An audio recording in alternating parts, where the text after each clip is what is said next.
Kinumpirma ni COMELEC Chairperson George Erwin Garcia na umuusad na ang preliminary investigation kaugnay ng reklamo sa umano'y campaign donation kay Senator Cheese Escudero.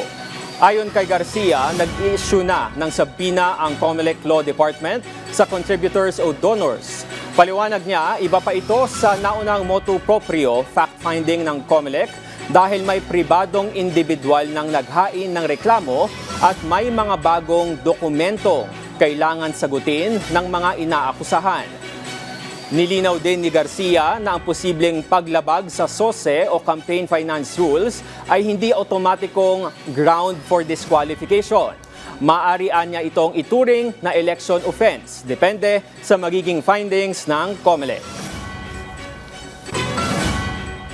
Tatandaan po na lahat ng ginawa ni COMELEC dati ay motu proprio investigation.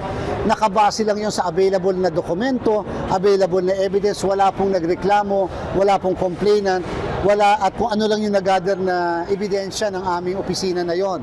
Ito po kasi may nag-file na isang complainant at therefore may mga ibang dokumento na involved, may mga inintroduce na dokumento and therefore yun po kinakailangan nating ipasagot yung mga dokumentong yan doon sa mismong inaakusahan.